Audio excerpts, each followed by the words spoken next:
Hello and welcome, everyone.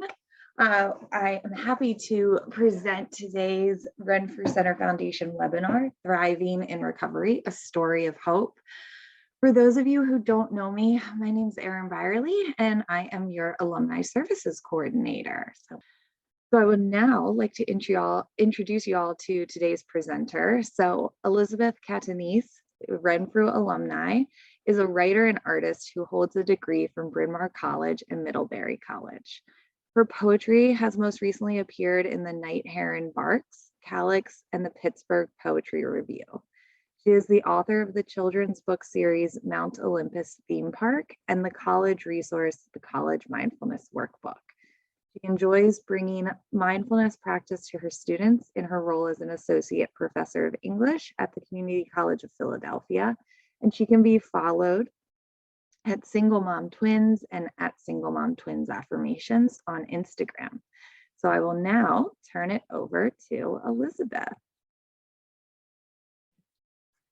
Hello.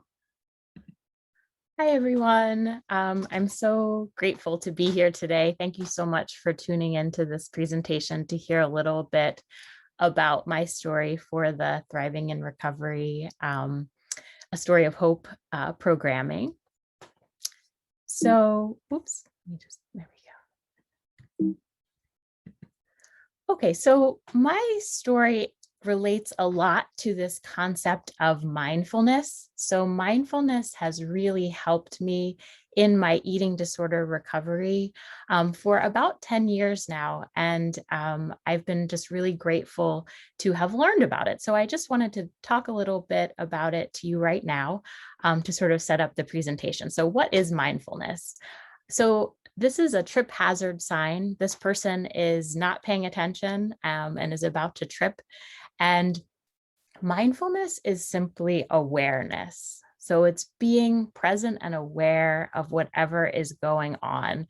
So a more mindful approach would have allowed, this person not to trip. So this concept of awareness has really helped me in my life and in my eating disorder recovery. So I wanted to set up some key challenges that relate to my story and my story of my eating disorder as well.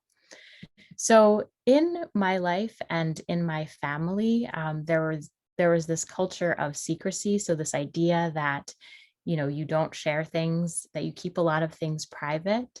The idea of powering through things, that you can achieve anything, which is a really great value, but that the way that you do that is to just keep on powering through, keep on moving forward at whatever cost. And that part can be really challenging. And then this idea that control is key, that you have to be in control of everything that is happening around you. And these were really hard values that I think in a lot of ways set me up to have a hard time and to develop an eating disorder.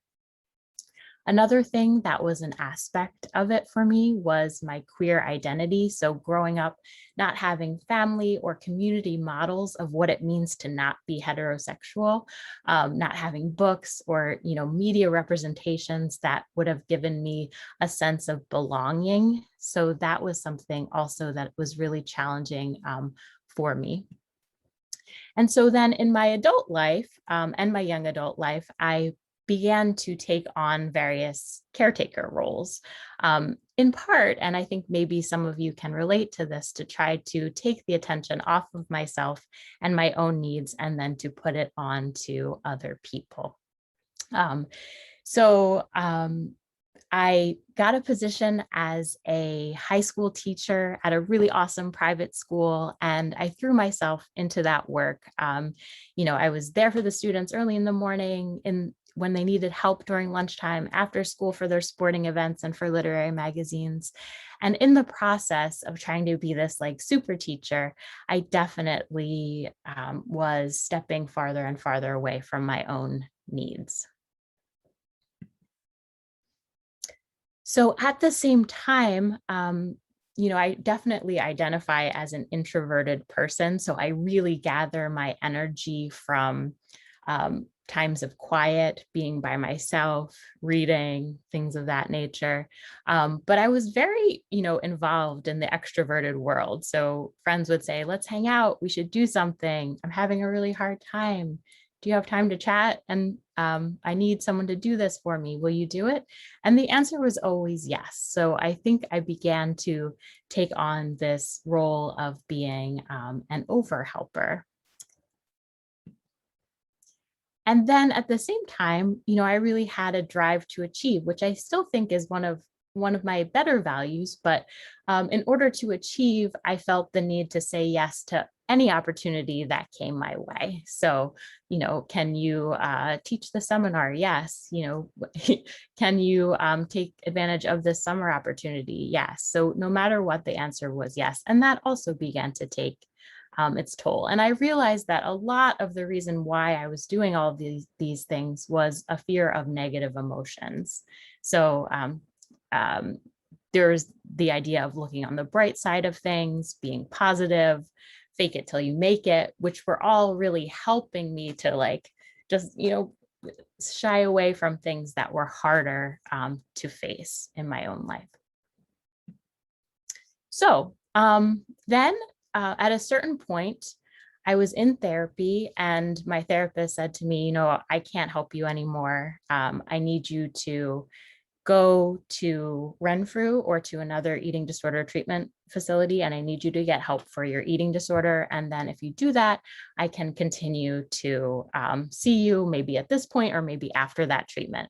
And so I will, be honest that at this point in time, I felt that I didn't necessarily want to get treatment, but I wanted to please and impress my therapist and to show her that I could achieve whatever it was that she was putting forward to me. So there's a picture of a Starbucks here.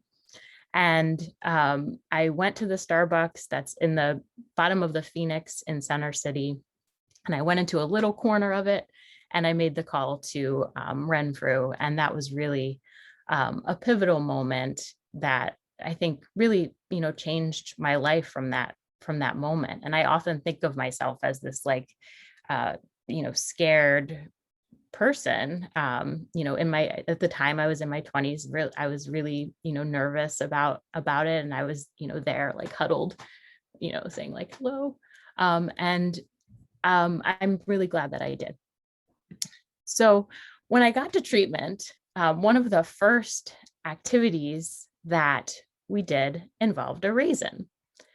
And so the therapist in the group setting held up a raisin and she was smelling the raisin. She was looking at the raisin and then eventually chewing very slowly on the raisin. And my feelings about this were, why are we doing this? And also, why are we doing this? And finally, why are we doing this?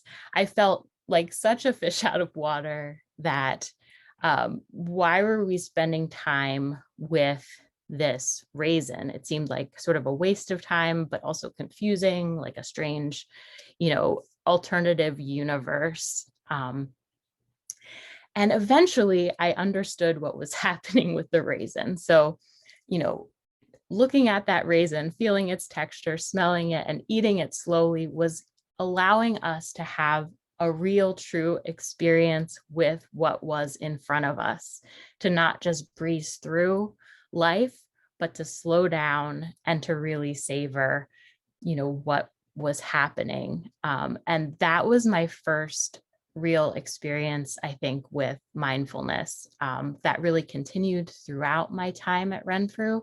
And then I was able to take forward into my life and recovery process. So there were many ways that Renfrew helped with my recovery.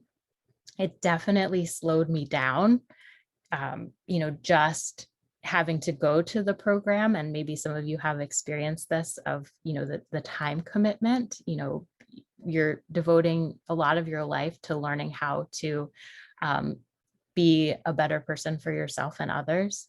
It gave me the tools to check in with my emotions, but also support for what I found there. So I think that if you are being brave enough to really think about how you're feeling, you do need support from others who are going to sort of walk alongside you when you find whatever you find there.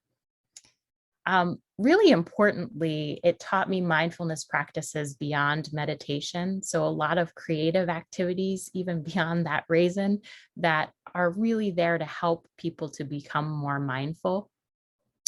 It validated my identity. So I joined an outpatient support group for LGBTQ people who are struggling with eating disorders, and that was really hugely helpful to me. It demonstrated multiple artistic outlets for expression. So some were familiar, like art, which I always loved, and some were more challenging, like the dancing and the body-based activities. It modeled structure around food, which I definitely needed. And it really helped me to realize the link between using symptoms and rejecting emotions. This idea about eating disorders, not really being about the food itself, but about what we are trying to do and how we are trying to cope using the eating disorder. It gave me concrete practice in saying no. And then it also gave me practice in asking for help, which definitely requires recognizing needs. And all of this helped me with greater awareness or mindfulness. So I've developed some ideas about recovery from my experiences. And the first is that to be thriving in recovery, you don't have to be happy, but you do have to be aware. So I think that I always go through life trying to find the thing that will make me the happiest. Like if this happens, then I will be happy. Like if I get this thing, then I will be happy. But what I've learned is that being aware and present for whatever is happening in your life is much better than happiness. Of course, we all want to feel happy, but being there for all that life has to offer, the good and the bad, is really valuable. For me, and some people disagree with this, but for me, recovery is a process, not a destination. I feel that in my life, I will always be in recovery, and it's something that requires attention, not a goal that is achieved and then done with, but something that requires my thoughtfulness and my mindfulness. I have found that more happiness is possible in recovery from an eating disorder than in an eating disorder. And for those who have not struggled with eating disorders specifically, I think this can be hard to understand why someone would think it's easier to be happier in a disorder. But I definitely felt that way, that I would give up too much if I gave up the eating disorder. And then maybe one of the most valuable lessons that I learned is this idea of deserving attention. So after a certain point, I became frustrated with my eating disorder, and I told my therapist, I think there's a part of me that's doing this for attention.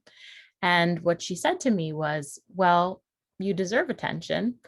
And that was just so transformative for me, because the idea that what I was seeking is something that I deserved really helped me to know that I could try to get attention, that I could learn to give it to myself, and that, what I was looking for was actually something valid and something that I needed. And this is also a picture from my affirmations Instagram page. So I sometimes post little memes or quotations that have been meaningful to me on Instagram. So the next idea is that life may not get easier, but there will be more moments of long-lasting joy and achievement. And so for me, one of my main goals was to be able to become a mom. So I did. I became a single mom by choice, and I now have 3-year-old twin boys who are my greatest joy. I've also written several books, and that was one of my goals. And that has been a really fulfilling process as well. And then those of us who have struggled have the greatest potential to help others who are struggling in similar ways. And I see this often in my students at Community College of Philadelphia in their willingness to share their stories and to help other people that way. And so just shout out to those who are my students at Community College of Philadelphia who are here listening today. Thank you so much for being here and for any moments when you have shared your story with others. Along the lines of students, I just wanted to talk a little bit about how I brought mindfulness to students and sort of why. So I thought, if mindfulness helped me so much, could it help my students in some way? That was the question that I asked myself. And the answer really did turn out to be yes. So mindfulness or shared awareness brought me closer to my students. And I began to design mindfulness activities for my students in English classes that were inspired. Many of them were inspired by the activities that I had done during my time at Renfrew and that were based on what students specifically needed. So I wanted to create activities that were targeted to the needs of college students in particular. And that's why I'm so excited when Erin was sharing about the new college programming that exists as well at Renfrew. So doing this, working on the mindfulness activities inspired me to work with my colleague, Kate Sanchez, who is an amazing human being who was on a similar path towards wanting to help students to be more mindful. So she and I worked together to publish mindfulness activities in a workbook at CCP, and then ultimately to get that book published. And this is the book. I don't know if you can see it. There we go. And I will, share a little bit from that book as well. And writing this book and publishing this book has really helped me to carry on the work that I began at Renfrew and to stay present in recovery as well. So it all allowed me to sort of shift the paradigm from trying to be a super teacher to being more of a mindful educator. And, this picture here, the second picture has a circle around it to represent greater amount of boundaries, greater amount of presence, greater amount of awareness of what my students' needs are and how I can best serve them while not, completely destroying myself as well in the process. And mindfulness also has helped me to be present for challenging emotions, for loneliness, for sadness. And even when I'm completely stressed out, I can say to myself, I am so stressed at this moment.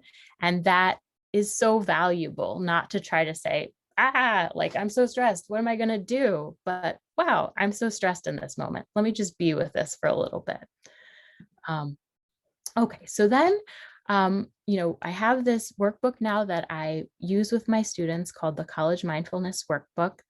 And it was quite a challenging process to get the book published. And I think that one of the aspects of, eating disorder recovery and any process that we go through that is goal oriented is that it's never like a straightforward path. So I think that that is so important to recognize. So when we were first working on this book, we worked for 2 years with a publisher, and ultimately it didn't work out to publish with them.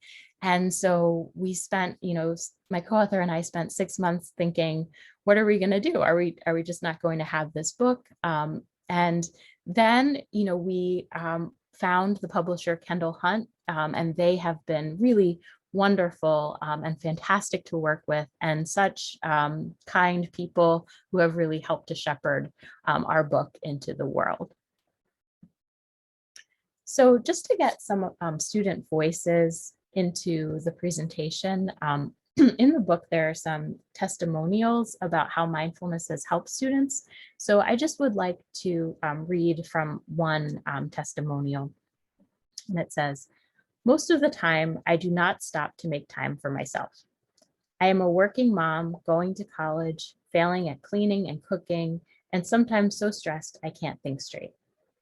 When I was given the task for class to stop and take a look inside my own head, I was wary. Was it going to be worth the effort?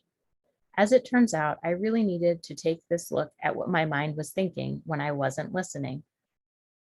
I honestly opened up the College Mindfulness Workbook thinking that it was going to be some random pictures to color and some meditation things to say to myself. And I like this so much because it mirrors my own experience with that raisin at Renfrew. Like, what is this? I was convinced that I should not waste too much time and just get it over with. I was surprised that very quickly I was becoming very interested as to what my own answers to some of these challenges would be. I was curious about what was in my own head.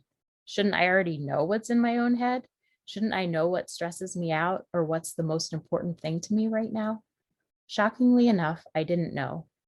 I think another lesson was that it's okay to just enjoy doing something fun, like coloring the sun.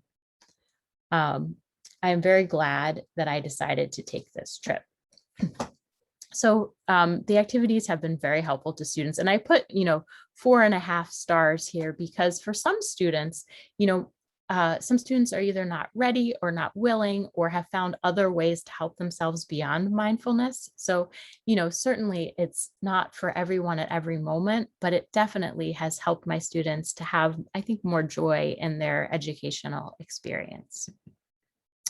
So at this point, I want to just take the opportunity to do a few of the activities in the book to give you a sense of it.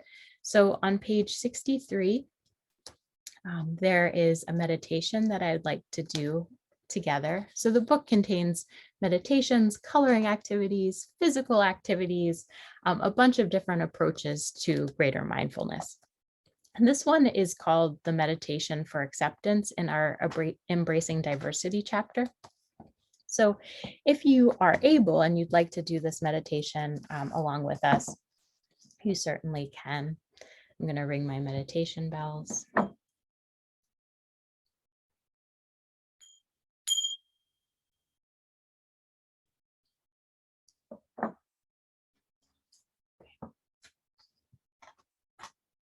Feel your body in this room.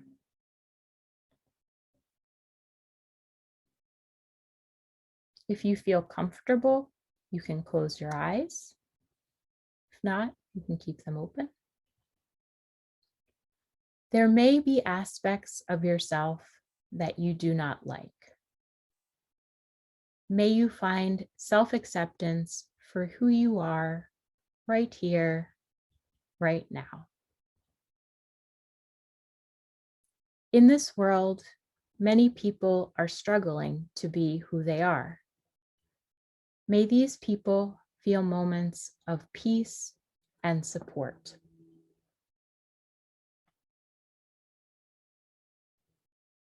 Acceptance can be scary.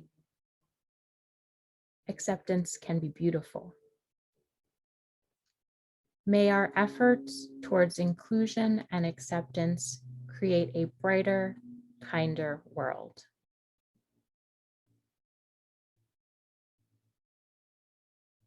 When you're ready, open your eyes and open your hearts to the diversity around you and towards self-love.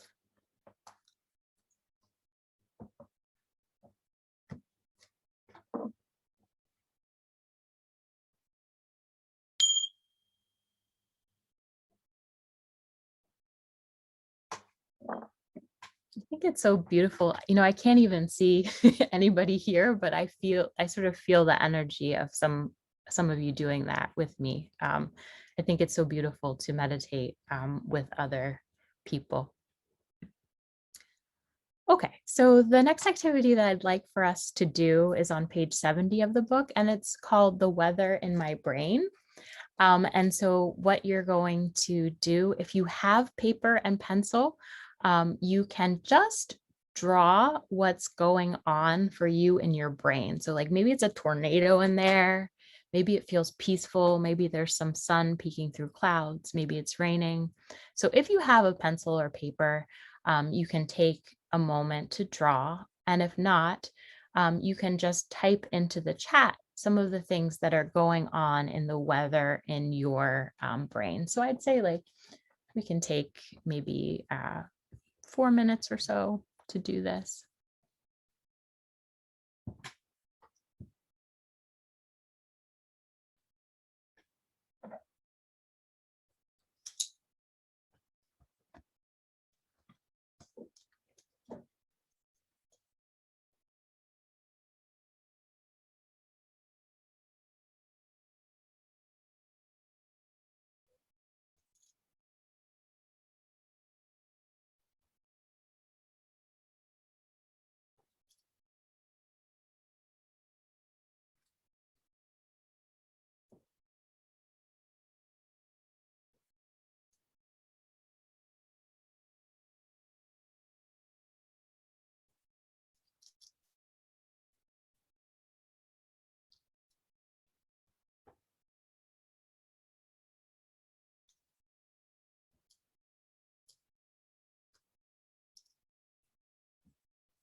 So, Erin, I'm wondering if in about 2 minutes, maybe you'd be willing, if there are any that have come up in the chat, maybe just to read a few of them out. Yeah, of course. Okay, great. Just take 2 more minutes.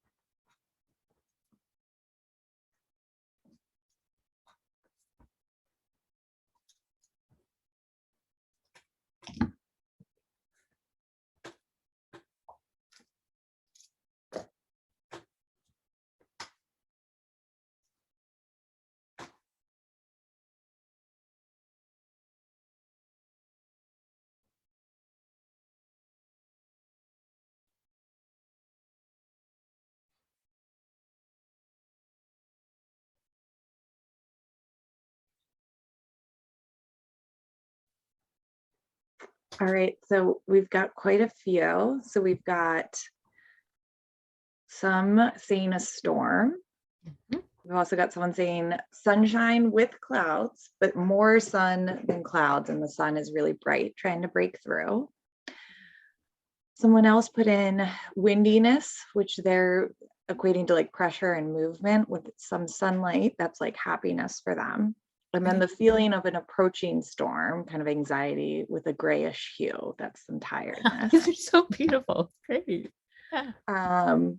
We've also got weather is overcast, gray, cloudy, and damp, but then sometimes is clearing up with the sun shining. Yeah. Somebody else said foggy, Mm. very cloudy with pending lightning, tornado, and a volcano. Whoa, A lot going on there. Wow. Okay. Dark clouds always hiding in the sun and sleeting nonstop. Wow. Somebody else said a picture of the sun followed by a tornado warning, the recovery of others, love for others, and own self-care. There's a moon representing a need for the night and rest and recovery. Wow. And then someone else said a thunderstorm, but with sunshine.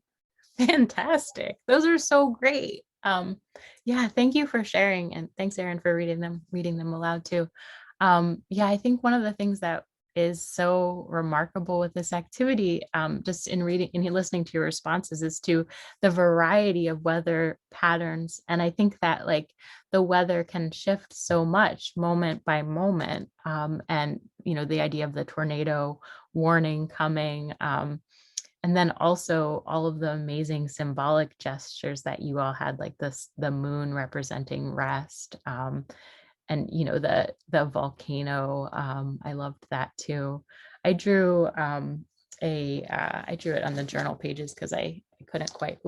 Switch direction. Yeah, I drew a lot of clouds kind of tight together, and then there were like 3 drops of rain, and the clouds were about all the different obligations and the kind of like overwhelm caused by it. And one of the insights I gained was like the best part of that picture is actually the rain. So I wonder if there's some kind of emotional release that needs to happen for me. Those were so great. And I kind of wish that all those, maybe I can save the chat and turn them into like a poem that I post on the wall or on my own wall, but those were beautiful. Thank you so much. Okay, so that's the end of the presentation itself. I would like to thank everybody for listening, and give a lot of gratitude to the Renfrew Center, to Erin Byerly, to Laura Whitman, who was one of my first therapists at Renfrew, to my best friend, Darla Himalis, who has been a constant support, to Dylan and Escher, who are my kids, and then also to the Raisin for inspiring this whole journey. So, and to all of you and to my students too, for inspiring me as well. I would love to, at this point, take as many questions as you have, and really, to the extent that we're allowed, we can have a conversation in this format, to have a conversation. Yes, I love it, Elizabeth. Thank you so much. I mean, I think mindfulness is such a foundational skill that I feel like we need in recovery, and kind of going back to it. And we're getting a lot of thanks from our participants for your story and sharing this. So like Elizabeth said, please, please, please put any questions or thoughts or comments that you'd like shared with Elizabeth. Um, and to get us started, I think, Elizabeth, one of the things I was really struck by was kind of that shift you had to make, that paradigm shift, from kind of overly committing, kind of almost that perfectionism piece kind of coming in the beginning. Um, and what kind of helped you move past that and kind of be able to say, okay, you know what, I may not be able to do everything for my students, but I'm going to be there 100% when I am there for them. And like, what really helped you kind of make that shift? That's such a great question. So definitely, once I got more in touch with my body and what it felt like to be over helping, and how I would, I'd go into to teach, and I would mostly be looking forward to getting coffee in the morning before I was teaching. Like that was what I was looking forward to. And I was like, wow, I'm not enjoying this. And then I was like, if I'm not enjoying what I'm doing, I wonder, this has got to be coming out to my students as well. I thought, like, I actually think I'm being a fantastic teacher because I'm so here. Like, look, you want that? Yeah, you got that. But I'm exhausted and I'm unhappy. And I don't think when you are in that space, it's really good for anybody. And I mean, it was a painful realization for sure, but a really good one. And then I think, I did mindfulness-based stress reduction training, and that was really, really helpful too. And a lot of different therapies that were useful in helping me to continually, say, I'm over helping, I'm doing too much, and then hearing reflected back, like, how is that for you? Yeah. Yeah, I love that. And it is, I mean, it's so hard because it's like we feel like we're doing so much and we're there. And okay, if we're not really connected, how much are we really doing? Exactly. Yeah. I think connection, and I feel that way with my own children too. They're really great mindfulness helpers that, just spending 5 really connected minutes where I'm focused on, like, hey, like, let me just see what Dylan's doing right now. Let me just observe him. Let me watch him. Let me like really be with him. Or the same with Escher. That has been such good training for me. I love it. That was actually one of our other questions, like who has kind of been your biggest like unintentional mindfulness teacher? Yeah, that's such a great question. Yes. Yeah, my kids definitely, especially, for anybody who has kids out there, kids are very good at somehow like pushing all the buttons that are hard, like doing everything that is your hardest thing ever. And then so they've sort of forced me to breathe more and to figure out, what I need to do for myself and for them to be able to be the best parent possible. My students have also taught me a lot about mindfulness. The harder interactions that I've had with my students have been the most valuable for me. When students are unhappy about something, when they're crying about something in their lives, when I think something has gone really well in the class and then I learn that it hasn't, all of that is so valuable. And I was missing out on that because I think that that's the stuff I was ignoring when I was in my eating disorder and when I was in the overhelping mode. I was not there for the more challenging stuff. Yeah, I think it's great when we have those unintentional teachers and just those natural experiences of oh my gosh, like okay, this is what it is. Yeah.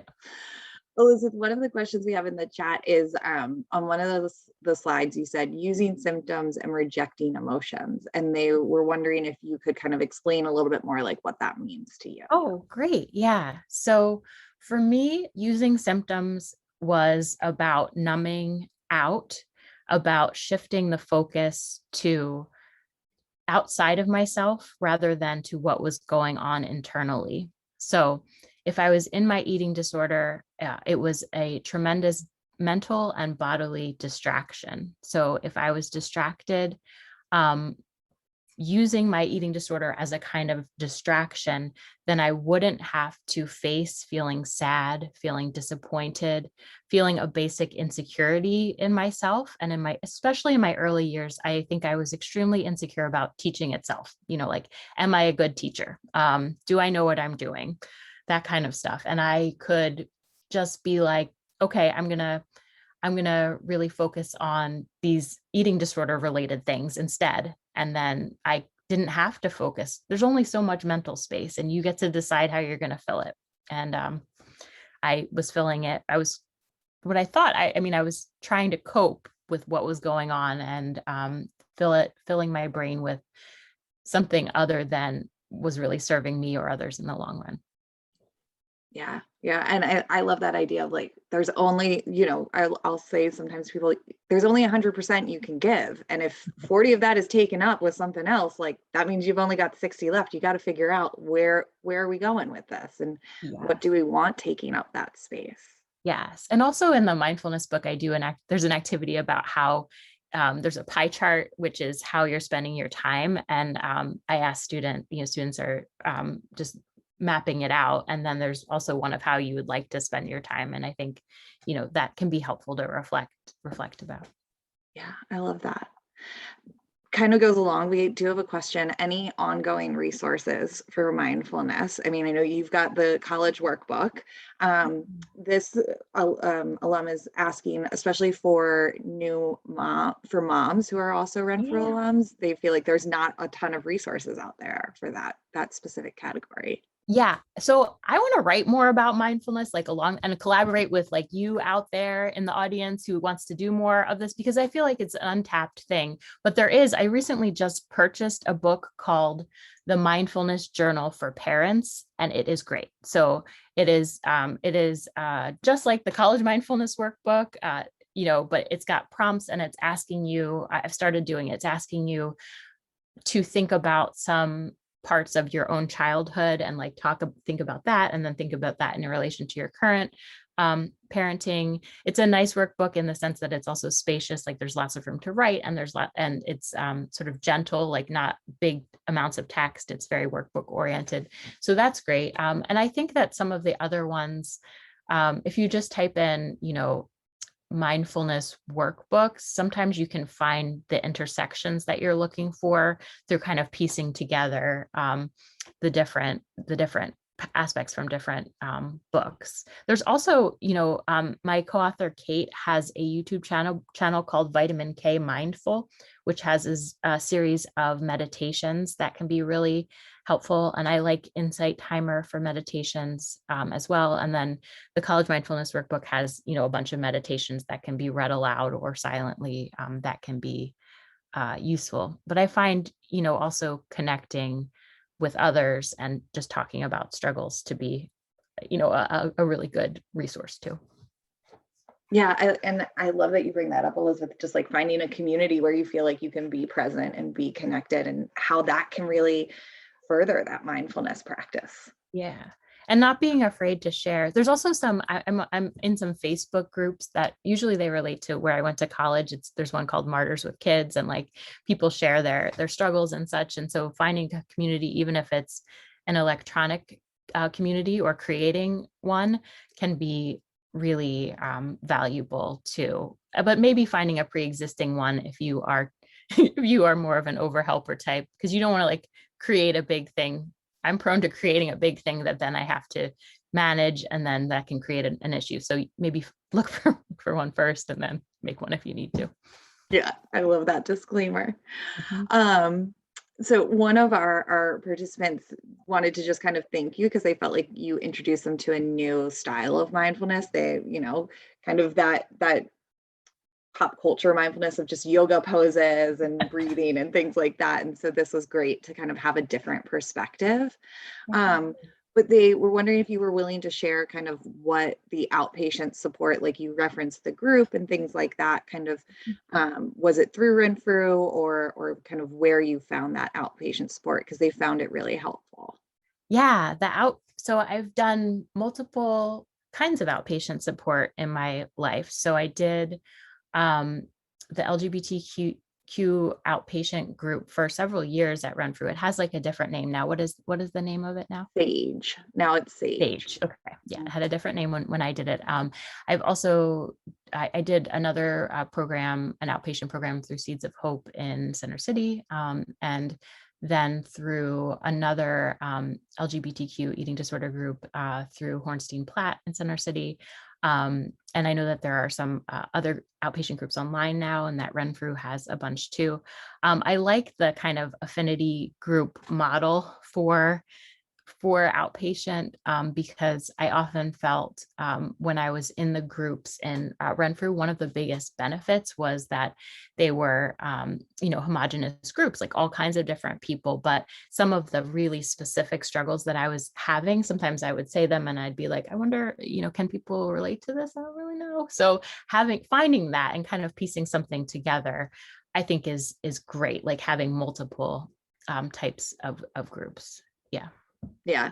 And just as a plug, we do, like Elizabeth said, we have our SAGE group, which is sexuality and gender exploration, our BIPOC, which is Black, Indigenous, and people of color, as well as a specific residential alumni support group that is meeting monthly right now. So we're definitely interested in that. And again, in the feedback we get from y'all, if there's like, hey, I would love a mom's like outpatient group, like definitely.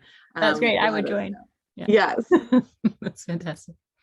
One of the other questions we have is just how do you handle it when you feel like, your eating disorder is starting to come back? This person specifically is wondering, like, especially with exercise, if there's ever a time like, okay, do I feel like I'm not as mindful in my exercise? Do I feel like I'm not as present? Or just kind of how do you handle those times? Such a good question. Oh my gosh. Yes. So I've had a hard time in the pandemic specifically because my exercise that I can be mindful with is swimming. So I haven't had access to a pool. And I've found that when I do running or even walking, sometimes it's triggering for me. So my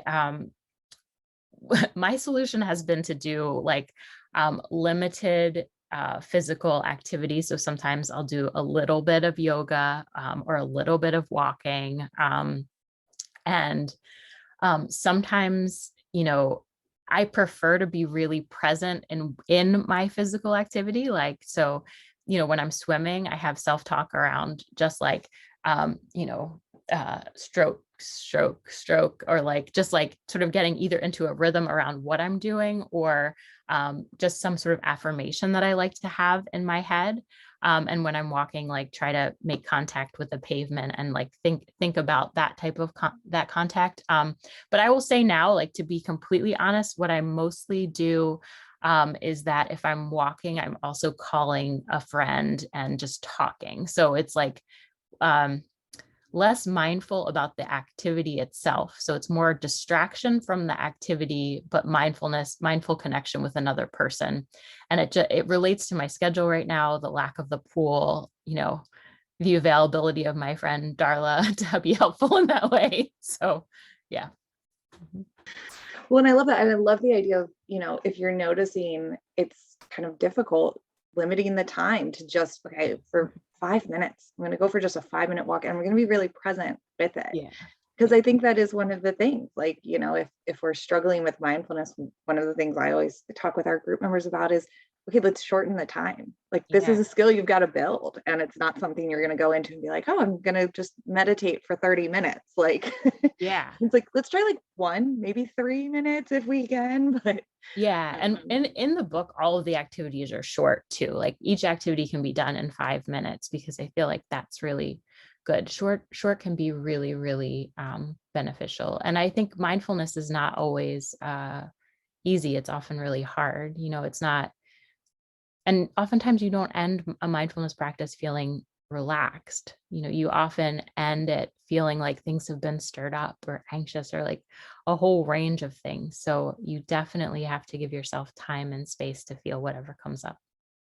Yeah. And Elizabeth, I'm so glad you brought that up because I think, going back to kind of that pop culture reference of mindfulness, it's this idea of like, oh, we're all going to feel better when we're mindful and it's going to be easy. And it's like, no, oh no. I remember when I started doing mindfulness, I was like, wait, this is really hard. And like, I don't always like how I feel afterwards. So, Right. Absolutely. yeah. And then being able to grow in that and tolerate it is such a helpful skill. Mhm. Any suggestions you have, like, especially around the holidays? We've got a question, just, remaining present during the holidays, how to, keep that mindfulness practice up, especially if it's a change in routine or location or anything like that. Mhm. I think the first thing to realize is that it's not going to be possible to have 100% fantastic holiday. Um, I think that was like the first thing that when I came to realize that was the most helpful thing. There are going to be some things that are really crappy that happen, people who say things that are weird or triggering, or, something that happens with food that is just like not what you want to happen. And I think being able to be there for that is like really important. Like, okay, this is one of the moments where things are not going well, and actually say in your head, this is one of the moments where things are not going well. And I think that's just so validating. The second thing I would say is have a person who you can talk to outside of whatever geographic, location you are in, to talk about whatever is happening. So maybe go and take a 5-minute walk and call a friend or text with a friend, like under the table at whatever holiday is, like, just like, oh, this is really hard, like, I can't believe it, or come up with an emoji symbol that you send to a friend that means like, please send me like another heart back, or please send me like a meme or something like that. um and then, you know I think with food, be like saying, okay, for like 5 minutes, I'm going to really enjoy this, pasta or whatever you're eating, like, just see if you can get there a little bit. But if you can't, I think that's okay too. And sometimes it's also helpful afterwards to just do some journaling, as well, maybe about some things you were grateful for in the experience that you had, and then some of the things that were hard, because it's all part of the process. And anything that you do, if you let it, will help to contribute to your growth. I love that. Um, Thinking about that and like that acceptance that, it's not going to be this perfect holiday. Um, what do you think helped you? You talked about moving from this awareness of like, okay, I can't keep chasing happiness, almost that like that's not the goal to like get to happiness, stay there. What helped you kind of accept that awareness was going to be more important than chasing that happiness? I think it's when I began to feel like, when I first started to enjoy, and I know this is going to sound weird, but like to enjoy when I was sad, or to enjoy, I mean, sounds totally crazy, but it felt like I was becoming part of the overall human experience better. Like, oh, I had a hard time for many, many years crying in public, crying even by myself. And when I began to be able to do that a little bit, I was like, okay, this is really valuable. I feel like I am experiencing this sad thing fully, and it's very beautiful. And I just felt like I wasn't before that, I was getting like one tiny slice of life with the part that I was accepting in, but I wasn't allowing myself to be there for the hard moments, the challenging moments, the moments of change, and all of the struggles too. So I think and then that too took practice, like really saying, this is okay, it's okay to feel these emotions. Yeah. And I love that idea of like being okay, like almost enjoying feeling sadness and those uncomfortable emotions because you realize, hold on, this is increasing the breadth of my experience of Yeah. life. Yeah, Like exactly. I could just feel happiness, but I'm only like going back to that pie chart, but I'm only going to feel this little Right. part and what's happening, this whole other piece. I think it's a control thing too. Like when you realize you are releasing some control, that also is really fulfilling. Like because you really can't, there's so many things like at any second, like anything can really happen, and we really know that, especially with the pandemic, like, oh my gosh, like what a crazy time. It's been so hard. And you can, if you, I think probably my earlier self would have been like, well, maybe I should start researching how to end a pandemic, like, but now I'm like, no, I do not have that much power and control. I have control over how I perceive and experience the world, but that's pretty much it. Yeah, definitely. Like letting go of that control, I think, is such a helpful piece for sure. How do you feel like the switch to more virtual platforms? Like, I'm guessing school at some point in time was virtual for you and Yeah. all of that. How do you feel like that's impacted not only your own mindfulness practice, but the practice with your students as well? So I will say that it has been hard for me. I really teaching asynchronous classes is less challenging for me for some reason because I can do one-on-one interaction with students. So asynchronous is where students are working on their own, and then I am like Zooming with them personally, and or texting with them. And so that has been cool, opening up the ability to connect, the connectiveness of mindfulness in different avenues. But I have found that the Zoom experience, the Zoom teaching experience is really hard for me because of the number of people on the screen and the challenges in like who I'm focusing on, because I no longer have my body and the energy of my body to kind of like connect with other people.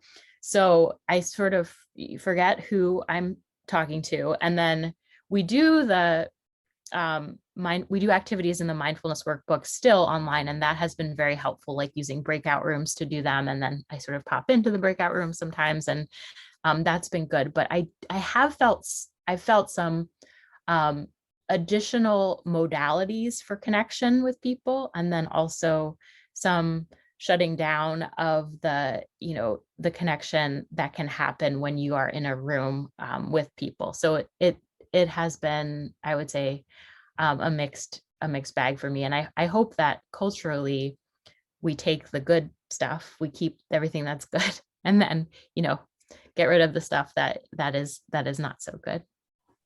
Yeah, I think that's such a good point. Like, when you're in a classroom, I imagine like you see everybody, but you can really focus on one. Whereas Yeah. on a Zoom screen, it's like it's hard to focus on one person. And Yeah. yeah, Yeah. but I agree. I mean, I think in some ways we've gotten such benefit, being able to access things that we couldn't previously, all of that different stuff. But I love the idea of like, okay, let's keep all of the beneficial pieces and let's, try to find other ways to do the other pieces.